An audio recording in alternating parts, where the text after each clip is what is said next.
In the beginning of the film, we are shown a girl named Iris, who was deeply upset. Just a short time ago, her son had died, due to which she started feeling that her life has stopped. Strange thoughts started to hunt her mind. One dark night when everyone was sleeping, she puts a small knife in her pocket and leaves the house in her car. In the morning, she comes near some mountains where her son was buried. She delivers an emotional monologue to her son. She is no longer happy with her life. She walks to the edge of the mountain and is about to jump from there when a man comes here. He understood that Iris wants to end her life. He tries to save her and change her mind and starts talking to her. He tells her that my name is Richard. He says to her that I will not stop you. I just want to say to you a few things before you die. He tells her the story of a boy who was very lively. He was interested in cars and everything that could bring excitement in the life of any young boy, but then one day when he was going with his friend, his car crashed. He survived, but his friend was died, and this trauma kept him trapped for many months. When he recovered from the shock, he realized that his family loves him very much, and his family was waiting for his recovery. Then he realized how wrong he was doing by stopping his life. He tells Iris that the purpose of this story is to tell that no one wants to die. Just some weak moments bring us to this point. Now, if you want,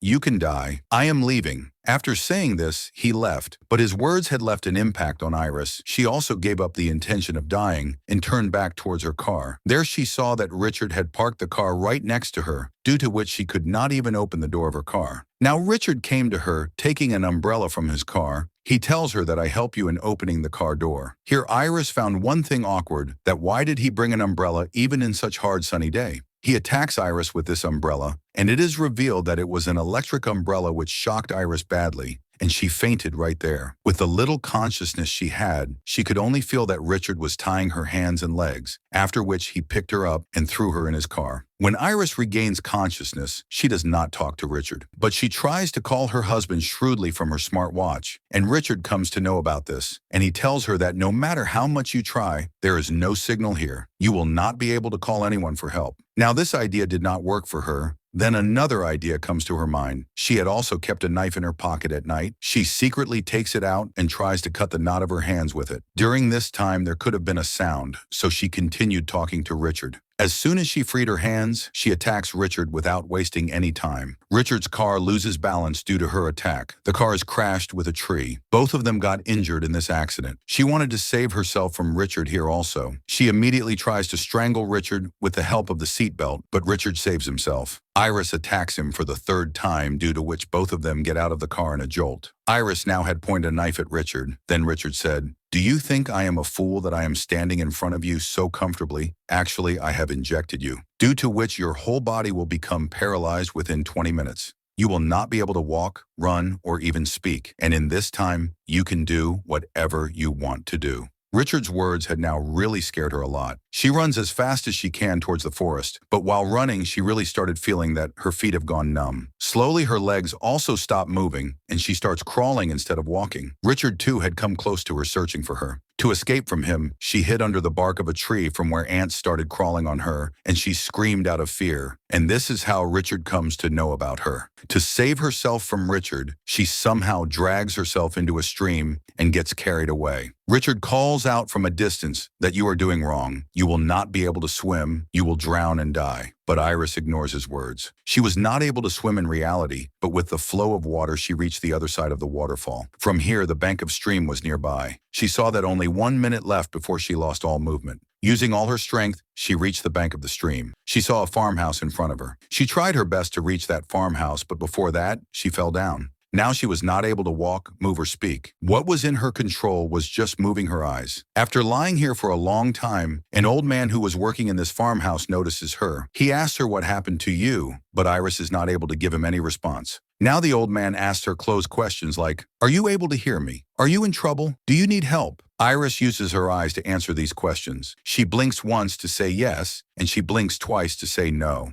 Understanding her signals, the old man agrees to help her and takes her to his house while laying her in a wheelbarrow. He brings her inside. They had just come home when suddenly the house door started knocking. Iris understood that he must be Richard outside. She tries to tell the old man by blinking her eyes repeatedly, "I have threat from that man." Luckily, the old man also understood her signals and hid her behind the sofa. When the door opened, it was seen that Richard had really come. As he came, he started to befool him by pretending. He started crying in front of this old man, and he told him that my son has died, due to which my wife has gone into shock. Her body has paralyzed. I am not able to find her. Where has she gone? At first, the old man did not believe him, and he said to him to call his wife. Richard lies that my phone has fallen somewhere on the way. Seeing his fake tears, the old man was also going to believe him, but then his phone rang from his pocket. The old man catches his lie. Now Richard also shows his real face to the old man. He tells the old man that, okay, if you have recognized me, then tell me the truth. Have you seen Iris or not? This old man threatens him to call the police to make him run away, but Richard attacks him. But he did not know that this old man is much stronger than him. The old man fought him well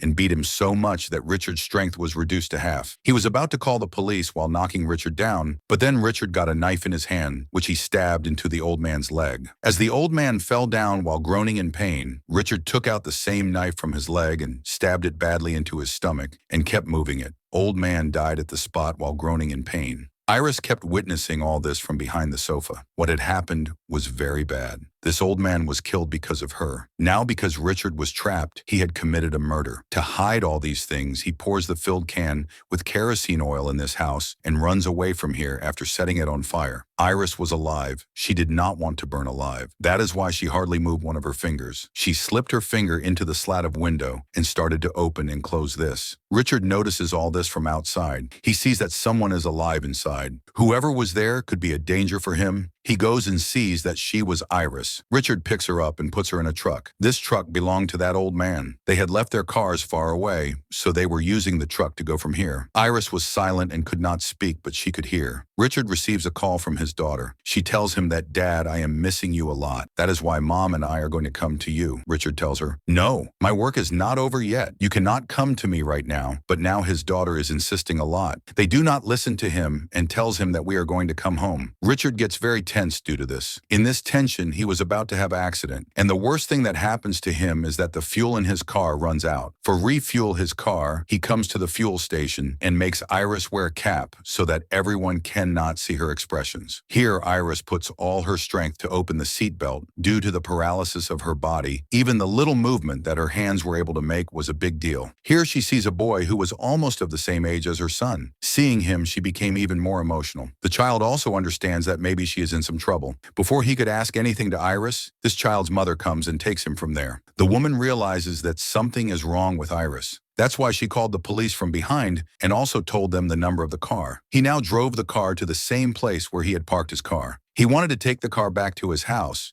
but before he could do so, a police officer comes and stops his car, and he tells him that a complaint has come about his car. Richard says to him confidently that, "No, you have some misunderstanding. Everything is normal here. I have just come on a trip with my wife." The officer says, "Okay, can I talk to your wife?" Seeing Iris's face, it seems simple to say that there was something wrong with her. Richard tells the officer that she is just drunk. That's why she is giving such facial expression. During their conversation, somehow Iris also manages to roll down the car window. Seeing this, the officer goes to her and she puts all the force of her body to mumble this, "Help me." And here the whole story changes. The police officer also finds that injection on that truck with which Richard was paralyzing Iris. And in this way, he understands that Richard had kidnapped Iris. Before he could rescue her, Richard also understood that the whole story is going to take a turn. So to keep himself safe, he thought it better to kill this policeman like the old man, and he hit him on the head with a big iron object. Just one blow finished off this officer and he died. After which, he picked up the officer and put him in the same car and burnt it and wiped out all traces like before. Now Iris had become completely helpless. She had given up all hopes of help. Whatever had to be done, now she had to do it herself. The effect of paralysis was also reducing in her body. She also had recovered the strength to speak. That's why Isha starts talking to Richard. She was deliberately trying to make him emotional because she had come to know that Richard also has a daughter. But how can a person be emotional who can kidnap and kill someone? When Richard did not trap for her emotional words, Iris picked up the injection. She injected Richard's leg to save herself, but she could not inject it in his leg. The medicine did not go inside Richard, and he started laughing and said to Iris, "You are so weak, you cannot harm me." "Well, I have changed the plan. Earlier, I was going to take you to my house and kill you, but my family is coming there. Now I have thought that I will take you to the stream and kill you. He says that earlier, I wanted to torture you a lot. I would have enjoyed doing this to you, but now my family has spoiled my whole plan. He takes her to the bank of stream and drags her into a boat. Iris was sitting there with the half strength of her body. She was still thinking to save herself when she sees a knife in the back of Richard's waistband, and she hits upon a new idea, and she pretends to cry in front of Richard and tells him that there is a photo of my son in my pants pocket. I want to see him for the last time. Before I die, will you take out that picture from my pocket? Richard laughed, but he agreed to her and came close to her, and as soon as he bent down, Iris, without wasting any time, she took out a knife from his waistband and stabbed his lower neck, which pierced his mouth. He started going mad with pain. He took out his gun to kill Iris, but Iris snatched his gun and shot him, because of which he fell inside the water. Iris was satisfied. She had killed her enemy and a killer. Her life was saved now. Perhaps the trouble was not over yet, because she saw that the boat in which she was at that time had a hole in it from the bullet shot, and water was filling inside the boat fast, due to which Iris also started drowning inside it. She could not move or do anything because half of her body was still paralyzed. But the good thing was that due to the paralysis of her body, she came up like a dead body, and in some time, as her body became normal, she swam to the bank of stream. She started laughing. She could not believe that she had saved herself from a psychopath killer. She was happy and about to leave from here when she saw that Richard has also come at the other bank, saving himself. She goes to see him. He was still alive but was injured and was taking his last breaths. Iris could have called the police if she wanted, but she had to take her revenge. She leaves him there dying in pain and goes away from here. And the movie ends here.